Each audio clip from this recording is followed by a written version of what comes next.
afternoon. I think my screen is visible to you. Kanpisundama? Yes, sir. Right.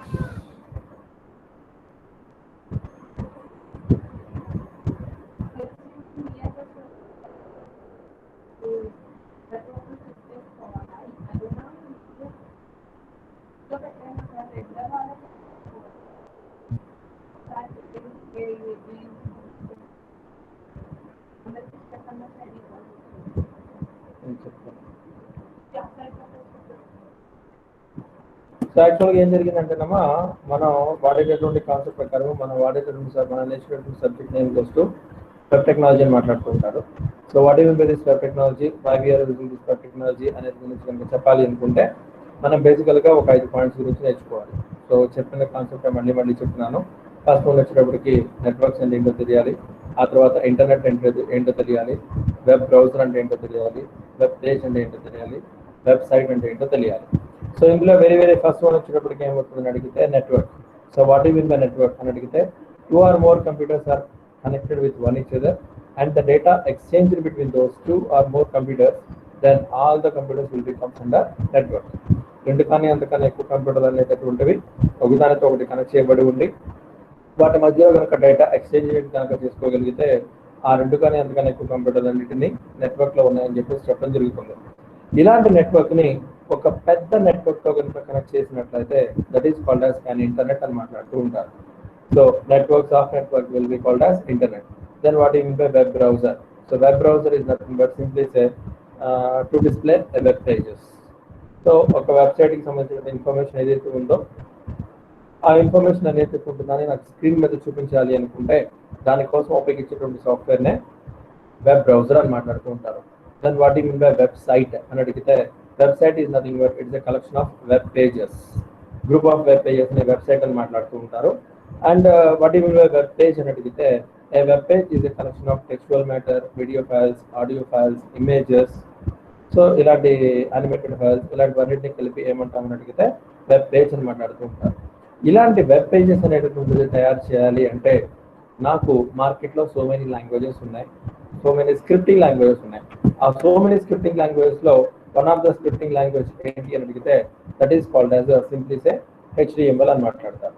So that is called as simply say HTML అని మాట్లాడుతూ ఉంటారు. ఈ HTML అనేటువంటి దాన్ని use చేసి ఏం చేయొచ్చు అని అడిగితే నేను వెబ్ పేజెస్ అనేటువంటి వాటిని డిజైన్ చేయొచ్చు. HTML అనేటువంటి కనుక నేర్చుకోవాలి అనుకుంటే ఇందులో బేసిక్గా నేర్చుకోవాల్సింది we have a some kind of tags అనేటివి ఉంటాయి. So what you mean by tag అని అడిగితే a tag is nothing but it is a reserved word which is have a special meaning that is called as and that should be contained into the angular brackets, then that is representation will be called as tag అని మాట్లాడతారు. So tag అంటే ఏంటంటే ఒక reserved word, ఒక పదం అండి. ఈ పదం అనేటటువంటిది రెండు యాంగులర్ బ్రాకెట్స్ మధ్యలో ఉండి దానికంటే ఒక స్పెషల్ మీనింగ్ కనుక ఉంటే దాన్ని ఏమంటామని అడిగితే ట్యాగ్ అని మాట్లాడుతూ ఉంటారు. ఈ ట్యాగ్ అనేటువంటి బేసికల్గా 2 రకాలు ఉంటాయి, పేరు ట్యాగ్ అని, అన్పేరు ట్యాగ్ అని. Where there is opening and there is closing, then that is called as a paired tag. Again, in case of there is opening but there is no closing, then that is called as unpaired tag అని చెప్పడం జరుగుతుంది. So ఇందులో వచ్చినప్పటికీ ఏమవుతుంది అని అడిగితే అది పేరు ట్యాగ్ అయినా లేకపోతే అన్పేర్డ్ ట్యాగ్ అయినా సరే దీనిలో రకరకాలైనటువంటి ట్యాగ్స్ ఉన్నాయి. అవే ఏంటి అని అడిగితే ఫస్ట్ వన్ వచ్చేటప్పటికి బేసిక్ ట్యాగ్స్ గురించి మాట్లాడాము, ఫార్మాటింగ్ ట్యాగ్స్ గురించి మాట్లాడాము, లింకింగ్ ట్యాగ్స్ గురించి మాట్లాడాము, ఇమేజ్ ట్యాగ్స్ గురించి మాట్లాడాము, లిస్ట్ ట్యాగ్ గురించి మాట్లాడాము, టేబుల్ ట్యాగ్ గురించి మాట్లాడాము, ఫ్రేమ్స్ ట్యాగ్ గురించి మాట్లాడాము, ఫామ్ ట్యాగ్ గురించి మాట్లాడాము. ఇలా దగ్గర ఒక నియర్ బై 10 ట్యాగ్స్ వరకు మాట్లాడటం జరిగింది. సో ఈ 10 ట్యాగ్స్లో వచ్చినప్పటికీ అవి ఏంటి, ఎలా వాడతాము అనేటువంటి మొత్తాన్ని మనము ఈ ఫస్ట్ యూనిట్లో నేర్చుకున్నాం. And after complete of that but యాక్చువల్గా ఏ ట్యాగ్ ఉపయోగించినా సరే అందులో ప్రీ డిఫైన్డ్ ఫార్మాట్ స్టైల్ అయితే ఏమీ లేదు. అలా ప్రీడిఫైన్డ్గా స్టైల్ ఏదన్నా ఉన్నట్లయితే ఆ స్టైల్ అనేటటువంటిది నచ్చకుండా దాన్ని మీకు నచ్చినటువంటి స్టైల్తో కనుక ఓవర్కమ్ చేయాలి అనుకుంటే అలాంటి దాన్ని ఏమంటామని అడిగితే క్యాస్కేడింగ్ స్టైల్ షీట్స్ అంటారు. సో క్యాస్కేడింగ్ స్టైల్ షీట్స్ వచ్చినప్పుడు ఏమవుతుందని అడిగితే whatever the tags we are having in the HTML those are having some kind of attributes and properties. So ఆ అట్రిబ్యూట్స్ అనేటటువంటివి ప్రాపర్టీస్ అనేటటువంటివి బిల్ట్ ఇన్గా బై డిఫాల్ట్గా వచ్చేస్తాయి. అవి నచ్చకుండా మీకు నచ్చిన వాటితో కనుక రిప్లేస్మెంట్ చేసుకోవాల్సిన పరిస్థితి కనుక వస్తే, అంటే ఓవర్ రైట్ చేయాల్సిన పరిస్థితి కనుక వస్తే then we can use this cascading style sheets అనేటువంటి కాన్సెప్ట్ యూజ్ చేయడం జరుగుతుంది. ఈ క్యాస్కేడింగ్ స్టైల్ షీట్స్ ని ఏం చేస్తారని అడిగితే basically it will be classified into 3 categories కింద విడగొట్టారు. అవే inline style sheets, internal style sheets and external style sheets అని చెప్పి చెప్పడం జరిగింది. ఒక పర్టికులర్ సెగ్మెంట్ వరకు మాత్రమే నాకు ఆ స్టైల్ కనుక ఎఫెక్ట్ అవ్వాలి అనుకుంటే then that is called as inline style. అదేవిధంగా అలా కాకుండా ఏదైతే ఫార్మాటింగ్ కానీ స్టైల్స్ కానీ ఉన్నాయో అవి నాకు డిక్లరేషన్ ఒక చోట జరిగి ఎంటైర్ పేజ్ మొత్తం మీద కనుక నాకు అదే స్టైల్ కనుక ఎఫెక్ట్ అవ్వాలి అనుకుంటే that is called as internal style sheets అని మాట్లాడుతూ ఉంటారు. అలా కాకుండా మనకు కావాల్సినటువంటి యాట్రిబ్యూట్స్ కానీ ప్రాపర్టీస్ కానీ మనము వేరొక పేజ్ మీద అంటే వేరొక ఫైల్లో క్రియేట్ చేసి విత్ ఎక్స్టెన్షన్ ఆఫ్ .css అనేటువంటి ఎక్స్టెన్షన్తో సేవ్ చేసి దాన్ని బేస్ చేసుకుని కనుక నేను వర్క్ చేయాలి అనుకుంటే then we can use external style sheets అని చెప్పేసి చెప్పడం జరుగుతుంది. సో ఈ ఇన్లైన్ స్టైల్ షీట్స్ కానీ ఇంటర్నల్ స్టైల్ షీట్స్ కానీ ఎక్స్టర్నల్ స్టైల్ షీట్స్ అనేటటువంటి మొత్తం కలిపి నేను మీకు ఒకేసారి చూపించాను. సో అవి ఎలా ఎగ్జిక్యూట్ అవ్వాలనేటటువంటి కూడా చెప్పడం జరిగింది. That is about our second unit. And ఇంకా ఇందులో ఏమవుతుంది అడిగితే లేయర్స్ అనేటటువంటివి ఎలా ఉంటాయి, వాటిని ఎలా రిప్రజెంట్ చేస్తామనేటటువంటిది కూడా సెకండ్ యూనిట్లో చెప్తాం. ఆఫ్టర్ కంప్లీషన్ ఆఫ్ దట్ ఈ క్రియేట్ చేసేటువంటి ఈ ఫస్ట్ యూనిట్ కానీ సెకండ్ యూనిట్ కానీ ఏమవుతుంది సార్ అని అడిగితే ఆల్మోస్ట్ ఇంటరాక్టివ్ వెబ్ పేజ్ని డిజైన్ చేయొచ్చు. బట్ ఈ ఇంటరాక్టివ్ వెబ్ పేజ్ని డిజైన్ చేసినప్పుడు నాకు నచ్చినటువంటి ఫార్మాటింగ్ స్టైల్స్ కానీ నాకు నచ్చినట్టుగా నేను డేటా తీసుకోవడం కానీ జరుగుతుంది కాదండి. కానీ ఎప్పుడైనా సరే నేను డేటా తీసుకున్నప్పుడు ఆ డేటాని వ్యాలిడేట్ చేసేటువంటి కాన్సెప్ట్ ఎక్కడ ఈ ఫస్ట్ యూనిట్లో మనకి సెకండ్ యూనిట్లో లేదు. సో అలా నేను ఏదైనా సరే క్లయింట్ సైడ్ పేజ్ వచ్చినప్పుడు ఆ క్లయింట్ సైడ్ ఉన్నటువంటి పేజ్ని కనుక నేను వ్యాలిడేట్ చేయాలి అనుకుంటే then we can use this third unit that is called as JavaScript అని మాట్లాడుతూ ఉంటారు. So what mean by this JavaScript అని అడిగితే సో జనరల్గా స్క్రిప్టింగ్ లాంగ్వేజ్ అనేటువంటి 2 రకాలు ఉన్నాయి, JavaScript and as well as VB script అనేది ఉంది. కానీ యాక్చువల్గా బీబీ స్క్రిప్ట్ అనేటువంటిది పాత రోజుల్లో వాడేటటువంటి ఉంటుందండి. సో దాన్ని యూజ్ చేయట్లేదు. మనం వాడేటటువంటి జావా స్క్రిప్ట్ అనేటువంటి దాన్ని ఏం చేస్తామని అడిగితే any scripting language is used to validate the client side web page. ఒక వెబ్ పేజ్ని క్లయింట్ సైడ్లో కనుక నేను వ్యాలిడేట్ చేసి అంటే కండిషన్స్ అనేటువంటివి చెక్ చేసి ఓకే కనుక అయితే వర్కౌట్ చేయాలి అనుకుంటే then we can use JavaScript అని చెప్పి చెప్పడం జరుగుతుంది. ఈ జావా స్క్రిప్ట్లో వేరియబుల్స్ని డిఫైన్ చేయొచ్చు, దీనిలో రకరకాలైనటువంటి డేటా టైప్స్ని డిఫైన్ చేసుకోవచ్చు. అదేవిధంగా different types of conditional statements అనేటటువంటి గురించి కూడా మాట్లాడటం జరిగింది. అండ్ ఆపరేటర్స్ గురించి కూడా మాట్లాడాను. అండ్ ఇన్ ద ప్రీవియస్ క్లాస్లో ఏం మాట్లాడుకున్నాం సార్ అని అడిగితే యారేస్ గురించి కూడా మాట్లాడటం జరిగింది.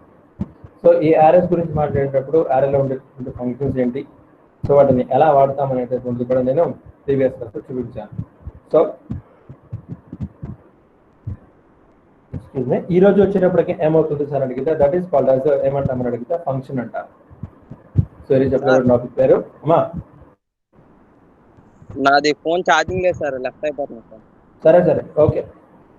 సో దాన్ని ఏమంటామని అడిగితే ఫంక్షన్స్ అంటారమ్మా. So what mean by function, why we are using this function అని అడిగితే a function is nothing but it is self contained block which is used to accomplish a particular task. ఒకే ఒక టాస్క్ కోసం కనుక నేను డిఫైన్ చేసి దాన్ని కేవలం దానికోసం మాత్రమే వాడుకునేటట్లయితే దాన్ని ఫంక్షన్ అని మాట్లాడుతూ ఉంటారు. For example let's take an example for the marriage. ఒక మ్యారేజ్ ఫంక్షన్ తీసుకోవచ్చు, లేకపోతే ఒక కాలేజ్ యాన్యువల్ డే కానీ లేకపోతే ఫ్రెషర్స్ డే పార్టీ కానీ తీసుకోండి సార్. అక్కడ అన్ని పనులు ఒకళ్ళే చేయగలరా అని అడిగితే ఎట్టి పరిస్థితుల్లోనూ అన్ని పనులు ఒకళ్ళే చేయలేరా. సో ఏం చేస్తామో అని అడిగితే నువ్వు ఈ పని చేయి అని చెప్పేసి డివైడ్ చేసుకుంటాం. సో అందులో క్యాటరింగ్ అనేటటువంటి ఒక కాన్సెప్ట్ ఉంది. ఈ క్యాటరింగ్ అనేటటువంటిది మనం చేయం సార్. ఆ క్యాటరింగ్ అనేటువంటి మొత్తం సపరేట్గా ఒక టాస్క్ ఉంటుంది. ఆ టాస్క్ చేసేటువంటి వాళ్ళు సపరేట్గా ఉంటారు. వాళ్ళు కేవలం మన ఫంక్షన్ కోసం మాత్రమే క్యాటరింగ్ చేస్తారా అని అడిగితే కాదండి. ఆ క్యాటరింగ్ చేసేటటువంటి వాళ్ళు ఒకేసారి 4-5 ఫంక్షన్లు కూడా చేసుకుంటూ వెళ్ళచ్చు. సో అక్కడ ఎలా అయితే మెయిన్ టాస్క్ సబ్ టాస్క్ ఉన్నప్పుడు ఆ సబ్ టాస్క్ అనేది కేవలం దానికోసం మాత్రమే యూటిలైజ్ చేశారో ఇన్ ద సేమ్ ప్రొసీజర్ ఇక్కడ కూడా ఫంక్షన్స్ అంటే ఏంటి అని అడిగితే a function is nothing but a self contained block. A function is nothing but it is a self contained block to accomplish a particular task. ఒక particular task కోసం మాత్రమే కనుక నేను ఉపయోగించినట్లయితే దాన్ని ఏమంటారు అని అడిగితే ఫంక్షన్స్ అని మాట్లాడుతూ ఉంటారు. సో ఈ ఫంక్షన్స్ వచ్చేటప్పటికి ఏమవుతుంది సార్ అని అడిగితే సో నోట్ ప్యాడ్. సో ఇందులో కూడా యాజ్ యూజువల్ గానే ఏముంటాయి సార్ అని అడిగితే ఆర్గ్యుమెంట్స్ అనేటటువంటి ఉంటాయండి, అందులో డౌట్ లేదు. సో సింప్లీ సే ఫంక్షన్ అంటే a function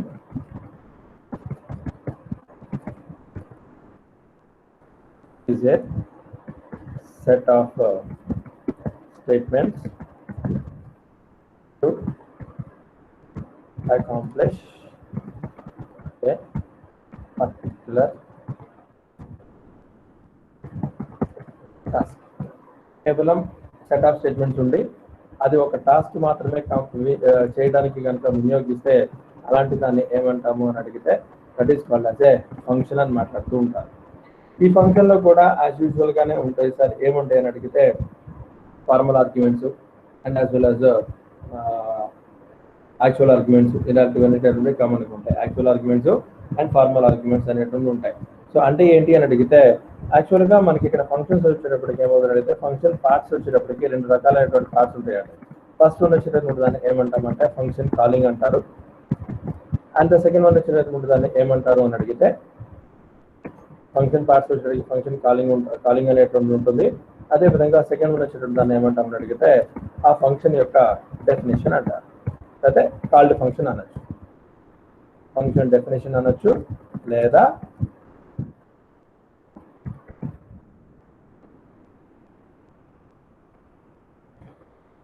or otherwise called function అంటారు.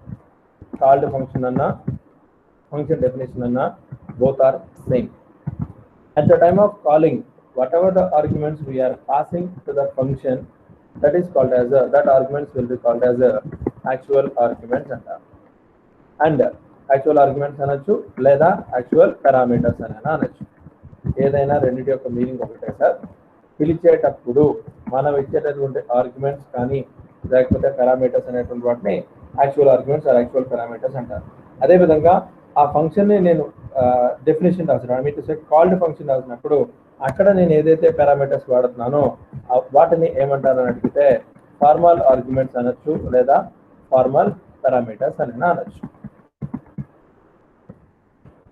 ఓకే, సో బేసికలీ ఫంక్షన్స్ వచ్చేటప్పటికి ఏమవుతుంది సార్ అని అడిగితే వీఆర్ హ్యావింగ్ ఫంక్షన్స్ లో బేసికల్ గా రెండు రకాలైనటువంటి పార్ట్స్ ఉంటాయి. అసలు ఫంక్షన్ అంటే అడిగితే function is a set of statements to accomplish a particular task. ఒక పర్టికులర్ టాస్క్ కోసము మాత్రమే వినియోగించి ఒక సెట్ ఆఫ్ స్టేట్మెంట్స్ ని నేను ఒక బ్లాక్ కింద కనుక చూపించినట్లయితే that is called as a treated as a function.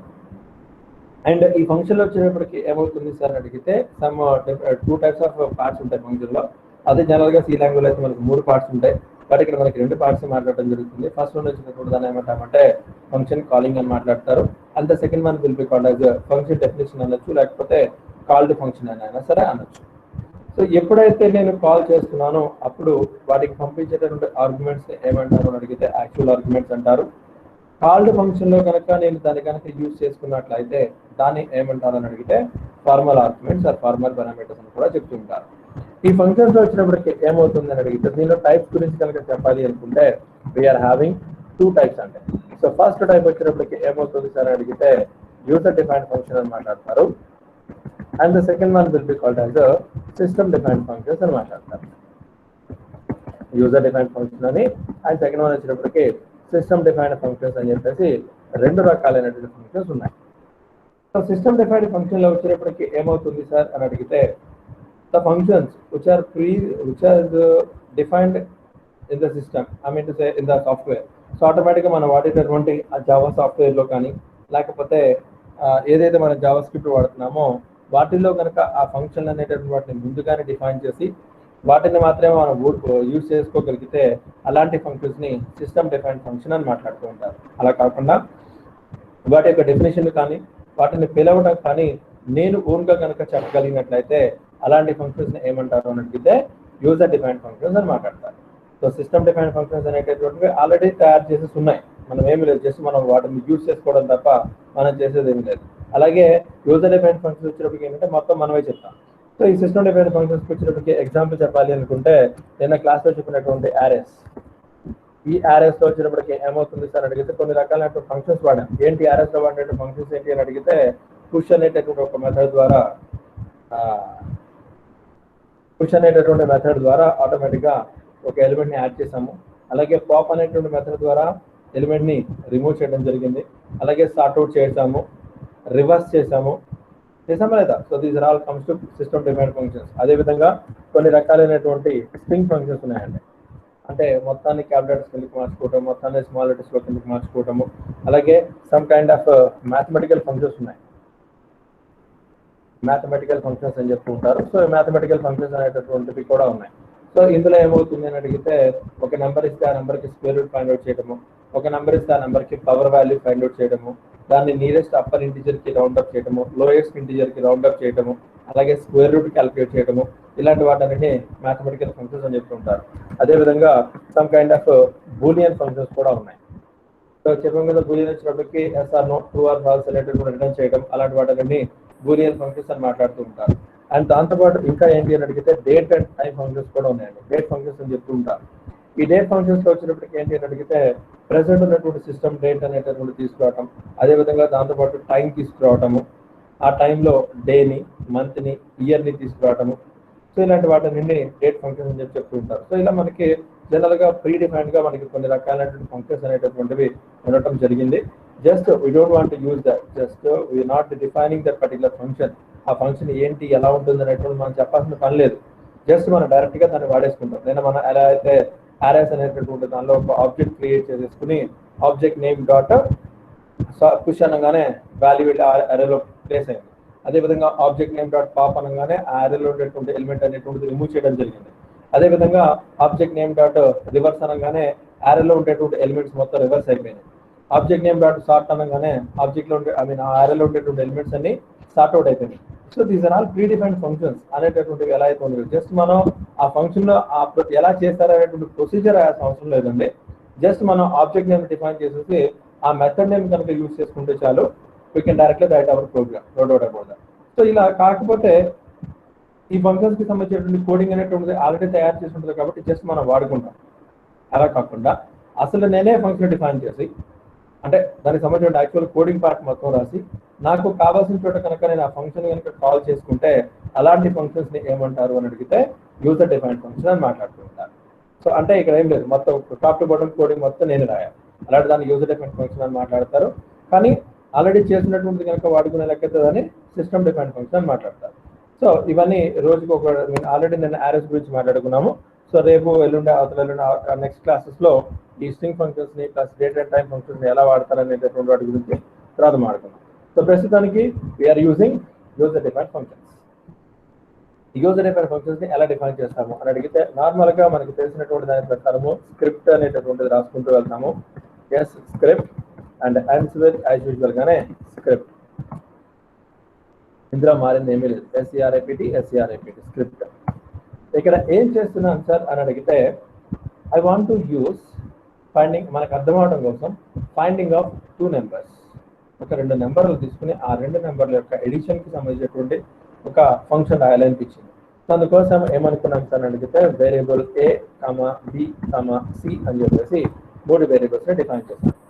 Define చేసిన తర్వాత ఇందులోకి వాల్యూ తీసుకోవాలి కాబట్టి ఏ ఈజ్ ఈక్వల్ టు జనరల్ గా మనం ఏదైనా సరే కీబోర్డ్ నుంచి వాల్యూ తీసుకుంటాము అని అడిగితే అది ఏమవుతుందంటే స్ట్రింగ్ ఫార్మాట్ లో ఉంటుంది.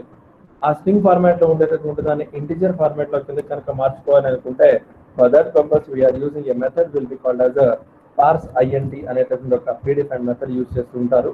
ఈ పార్స్ ఐఎన్టీ అనేటటువంటి మెథడ్ ద్వారా whatever the data we are giving from the keyboard that should be converted into number కిందకి మారిపోతుంది. And for accepting the data we are using the keyboard prompt అనేటటువంటి ఒక డైలాగ్ బాక్స్ వస్తుంది సార్. ఈ prompt అనేటువంటి dialog box ద్వారా నేను ఒక వాల్యూని ఎంటర్ చేయమని చెప్తున్నాను.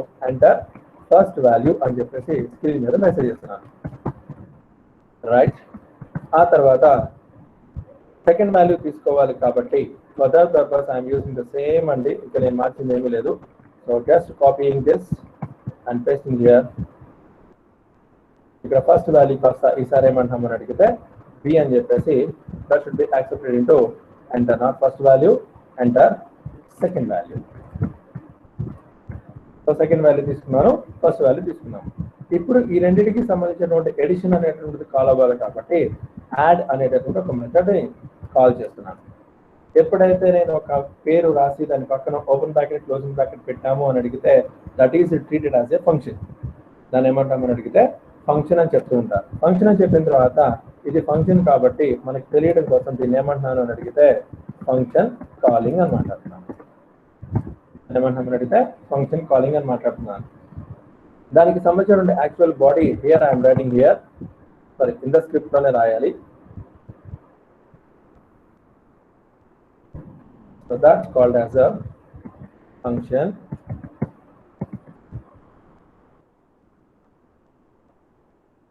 In the script function, so add అనేటువంటి మెథడ్ అండి. ఈ యాడ్ అనేటువంటి మెథడ్ రాసి ఇక్కడ what are the function we want to use we can use here, no problem.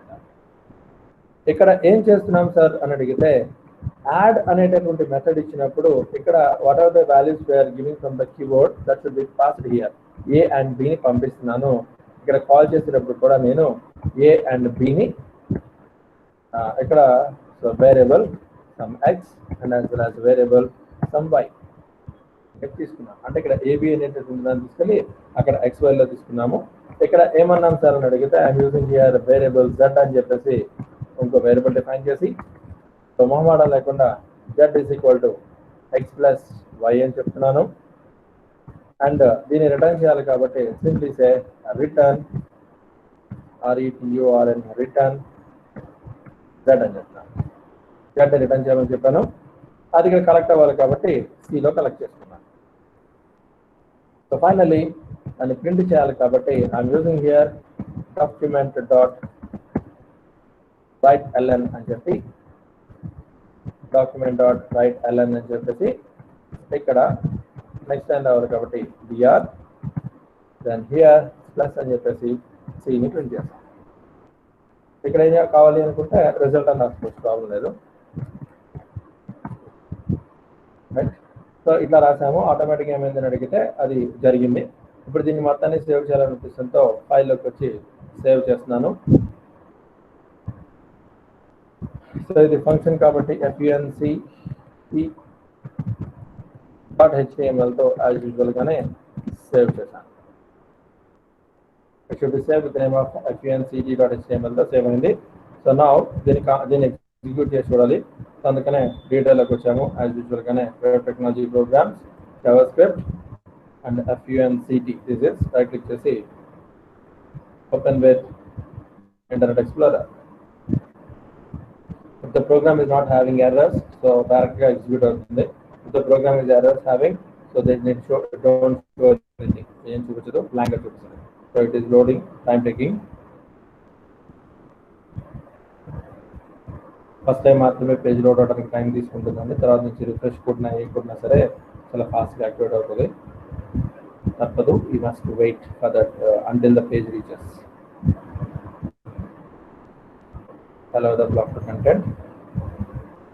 Okay, please enter as a confusion. I don't want to use this. So this is a comment of them.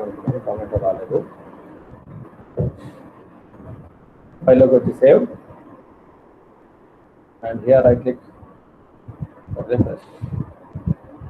So output ఏమి రాలేదు. So definitely ఇక్కడ some kind of error అనేది కనిపించింది, అందుకని రాలేదు.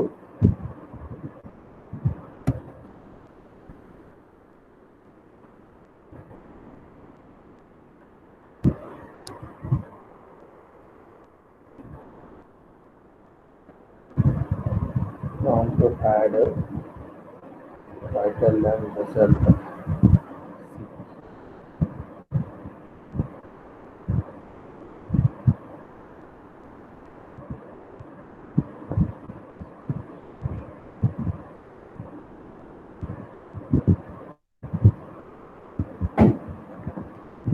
So function అనేటటువంటి దాన్ని బయట రాసుకోవాలా లోపల రాసుకోవాలా అనేటటువంటి దాని గురించి చిన్న సంశయం, అంతమించి ఏం లేదు.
Yes, it's loading.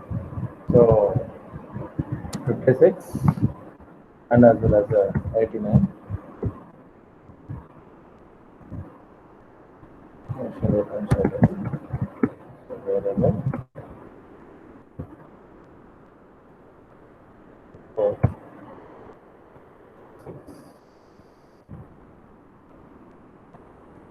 ఇక్కడ డైరెక్ట్ గా ఆ ఫంక్షన్ అనేటటువంటిది వచ్చి అక్కడ చూపిస్తుంది అని అనుకోవడం అనేటటువంటిది కొంచెం కాంప్లికేటెడ్ గా ఉంది. I'm not using the third category.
Programming language యొక్క స్క్రీన్ ఇవ్వడానికి ఇక్కడ కొంచెం వేరియేషన్ వస్తుంది సార్, అందుకని కొంచెం సింటాక్టికల్గా ఇబ్బంది పడుతున్నాం. అంత నుంచి ఏమీ లేదు. Yes, now it is got it.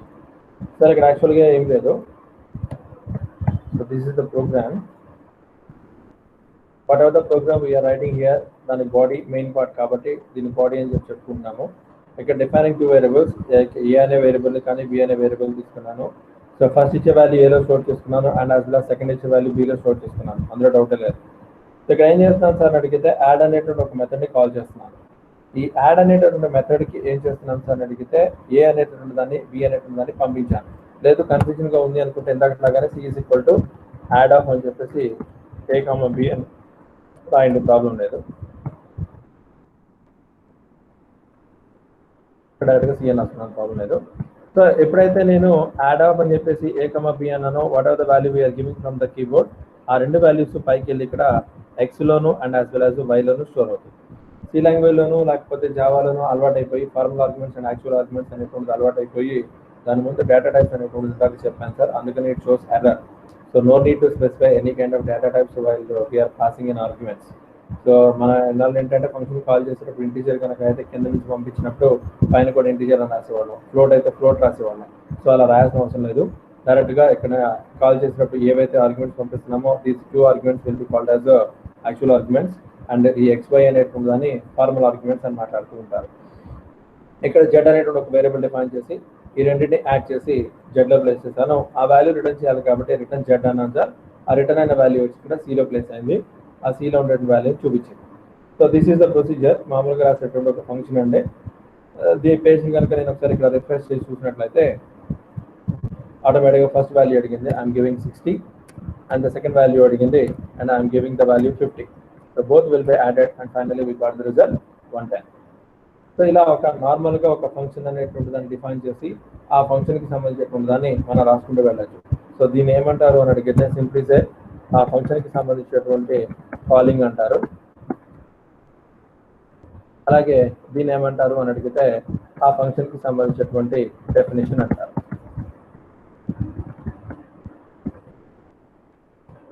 బేసికల్ ఇందా చూపించాను ఫంక్షన్ డెఫినేషన్, ఫంక్షన్ కాలింగ్ అనేది ఉంటుందని చెప్తున్నాను. సో దాని ప్రకారం ఏమంటారు అని అడిగితే దీన్ని ఫంక్షన్ డెఫినేషన్ అంటే యాక్చువల్గా ఫంక్షన్ సంబంధించినటువంటి దాన్ని మొత్తం అక్కడ రాసాం కాబట్టి దాన్ని ఫంక్షన్ డెఫినేషన్ అంటాము. ఎక్కడైతే మనం అవసరమైనప్పుడు కాల్ చేస్తున్నామో దాన్ని ఫంక్షన్ కాలింగ్ అంటారు. And remember this, function call చేసేటప్పుడు we're using the body tags. Body ట్యాగ్లో మన స్క్రిప్ట్ని యూజ్ చేసి మాత్రమే కాల్ చేస్తున్నాము. నార్మల్గా రాసేటటువంటి దాన్ని స్క్రిప్టింగ్ లాంగ్వేజ్లో రాస్తే సరిపోతుంది. సో దాని ప్రకారము మనం ఒక ఫంక్షన్స్ అనేటటువంటి దాన్ని వర్కౌట్ చేయడం జరుగుతుంది. రైట్ ఇచ్చేసి యాజ్ యూజువల్గా మనం ఒకసారి రిఫ్రెష్ చేసి చూపిస్తున్నాను. సో ఫస్ట్ వాల్యూ వచ్చి 40 చెప్తున్నాను అండ్ సెకండ్ వాల్యూ వచ్చేటప్పటికి 50 చెప్తున్నాను. సో రెండు యాడ్ చేసే రిజల్ట్ 90 వచ్చింది. సో ఈ విధంగా నేను ఒక ఫంక్షన్స్ అనేటటువంటి వాటిని మనకు నచ్చినట్టుగా నేను ఓన్గా డిఫైన్ చేసుకోవచ్చు. So this is called as user defined functions అని చెప్పేసి చెప్పడం జరిగింది. దీన్ని ఏమంటామని అడిగితే యూజర్ డిఫైన్డ్ ఫంక్షన్స్ అని చెప్తూ ఉంటారు. అలా కాకుండా సిస్టమ్ డిఫైన్డ్ ఫంక్షన్స్ కూడా కొన్ని ఉన్నాయండి. ఇందా చెప్పాను కదా, ఆరే ఫంక్షన్స్ అని, డేట్ ఫంక్షన్స్ అని, స్ట్రింగ్ ఫంక్షన్స్ అని, అలాగే బూలియన్ ఫంక్షన్స్ అని, మ్యాథమెటికల్ ఫంక్షన్స్ అని, ఇలా చాలా ఉన్నాయి. So depends on the situation బట్టి రేపటి క్లాస్లో ఆల్రెడీ మనం ఆరే ఫంక్షన్స్ చూసాం కాబట్టి ఏ మ్యాథమెటికల్ ఫంక్షన్స్ లేకపోతే స్ట్రింగ్ ఫంక్షన్స్ అనేటటువంటి ఎలా ఉంటాయి అనేటటువంటి దాని గురించి నేను రేపటి క్లాస్లో చెప్తాను. సో ఇక్కడ వరకు ఏదైనా డౌట్ ఉంటే అడగండి సార్, లేదనుకుంటే will continue tomorrow. You have any doubts please. అర్థమైంది సార్. సో ఫంక్షన్ అంటే ఏంటి, ఫంక్షన్స్ ఎలా డిఫైన్ చేస్తారు ఏంటి అనేటువంటి దాని మీద చెప్పినటువంటి ఒక చిన్న టాపిక్ అనమాట. ఇవి డిఫైన్ చేసేటప్పుడు యూజ్ చేయడం జరుగుతుంది. ఎలా వాడాలనేది కొంచెం క్లారిటీ తీసుకోండి, ఆటోమేటిక్గా తెలుస్తుంది. నార్మల్గా రాసినట్టుగానే మనం స్క్రిప్టింగ్లో రాసుకుంటూ వెళ్ళిపోతాము. కాకపోతే కాల్ చేసేటప్పుడు మాత్రం ఎలాంటి డేటా టైప్లో పంపించట్లేదు, అలాగే ఫార్మల్ ఆర్గ్యుమెంట్స్కి కూడా ఎలాంటి డేటా టైప్స్ ఇవ్వలేదు. నాకు జనరల్గా programming language C and Java అలవాటు అయిపోయి నేను ఇక్కడ వేరియబుల్ అని డిఫైన్ చేశాను సార్, అందుకని ఎర్రర్ చూపించింది. సో ఒక్క మిస్టేక్ అవాయిడ్ చేయండి, వీళ్ళంతా ఓకే. అర్థమైంది కదా? So how to define a function, right? Okay, will go with attendance and will stop the session.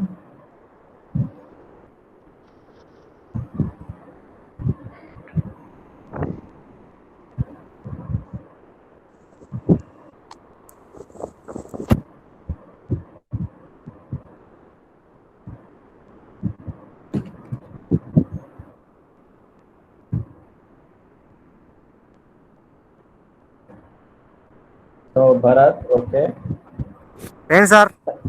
అరవక నాకు వినిపిస్తుంది. గణపతి వచ్చావమ్మా? Okay okay sir. వచ్చాను సార్. Okay right. శ్రీనివాస్ వచ్చాడు, పద్మ వచ్చింది, గణేష్ రాజా వెళ్ళాడు. జానీ వచ్చావా? Johnny are you there? లేడు సార్. ఓకే, సో అయితే 6 మెంబర్స్ అయితే 3 3 6 1 7. Okay, anyway thank you. ఇక్కడ డౌట్ అని ఉంటే అడగడమా, లేదనుకుంటే విల్ స్టాప్ ద సెషన్. లేదు sir. Right, okay thank you. Will continue on Monday. మళ్ళీ నెక్స్ట్ క్లాస్ మండేలో చూద్దాము. Okay sir. ఓకే.